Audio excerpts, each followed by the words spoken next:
Hi guys, and welcome back to another video. Today's video is gonna be very special. Why, you ask? Well, because today's video is gonna mark the beginning of a very new series on my channel. A series which I like to call What the Characters of Your Favorite TV Series Would Read. What this series is gonna be about, it is not gonna be about me reading the actor's favorite books. No. It's also not gonna be about me reading the books the characters read in the series. Also not what we're doing here. What I'm going to do right now is I'm going to recommend these fictional characters books based on their personalities, their interests, etc. in this series. So what we're talking about is like 100% fiction today. Okay? You got that? Let's jump right into it. I actually had the idea for this series for like quite a time, but I never knew with which series I should start. And actually I had never planned by starting it off with this episode right here. But last night, my sister and I, we watched a few episodes of Sex and the City, and it was so much fun as always. And I was like, damn, that would be such a good start to this series. So here I am, dedicating my first episode of this new series to Sex and the City.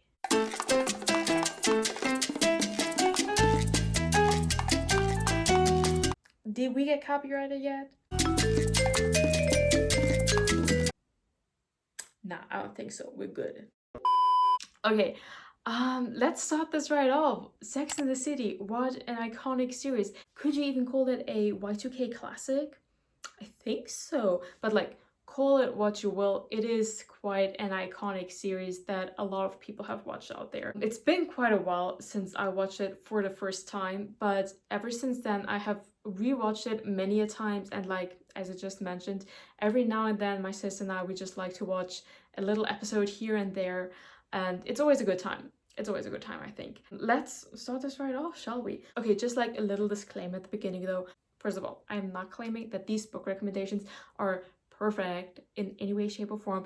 I want to kind of like open up the conversation about this very fun topic with this video, but definitely make sure to leave your personal recommendations to these fictional characters down below in the comment sections, because I'm not claiming that mine are the best. They're probably way better out there, and you probably know them, so definitely let me know down below. And second of all, I'm also not trying to like boil down all these characters just like to one interest they have, but you see, if I took all of the interests and every single personality trait they have into consideration, it would be nigh impossible to recommend to them the perfect book. So of course I'm gonna speak about these characters in like generalizing terms, but that's kind of what we need to do here, otherwise we would be here for a really long time. So don't get mad about things like that, like, oh no, like she's completely misjudging Charlotte or like whatever. None of that, okay? This is all for good fun. Okay, let's get this started. Let's actually start right off with Charlotte. So throughout the series, Charlotte is kind of like the prim and proper Upper East Side lady friend within the group. She is the one who definitely wants this like perfect picture family in her life. She wants to get married really desperately, and she also wants to have children, etc. And since those wishes of hers are such a big part of her character in the series, the book I would recommend to her is Olive. Now, Olive is actually a book about our protagonist, Olive, deciding that she does not want to get married or have children. Now, you might be thinking, wait, isn't that like the opposite of what Charlotte wants? And yes, I guess that's kind of true, but that is exactly why I'm recommending her this book. Not to like sway her opinion, not at all, but like, whatever the topic is, it is always good to also know about the opposite side of your personal stance on this topic, and like know other views, other opinions of a subject. And in that sense, I think Charlie could like learn a lot from this book or whatever. But I actually did like a dedicated reading vlog to Olive, so I talk about it in depth in that video. But even though our protagonist in that book does not want children and want to get married, there are like lots of other characters who like represent different point of views on this subject. Plus, in general, like various different point of views are perfectly highlighted and also like represented within that book. So no matter what your personal view is on this topic, you can get something out of this book, and that's also why we recommend it to Charlotte. Moving on to Miranda. Now, Miranda is kind of like tough boss lady. She is a lawyer and a very good one at that. She tends to be somewhat rude at times, especially to like the guy she's dating, or at least like the few episodes my sister and I were watching last night were out of the first season where Miranda is dating Scooter, who's like a younger guy, and she's bossing him around like crazy. She's not being very nice to him, but that's also because he's a bit of a wet wipe, but that's besides the point. Miranda is a very tough, strong woman, and I think she would enjoy something like a good thriller every once in a while, and that's why I personally want to recommend to her Gone Girl, a psychological thriller with like a very strong female protagonist. I was thinking about what I should say about Gone Girl, but I feel like I cannot speak about this book without giving away spoilers, so I'm not going to talk about it. But it is a very fascinating, very mind-blowing psychological thriller with, again, a very strong, really strong-minded female. Is she the protagonist? With a very strong woman in it. And in that sense, I think she would definitely enjoy that book. Okay, now moving on to Samantha. Samantha is my personal favorite out of the four of them.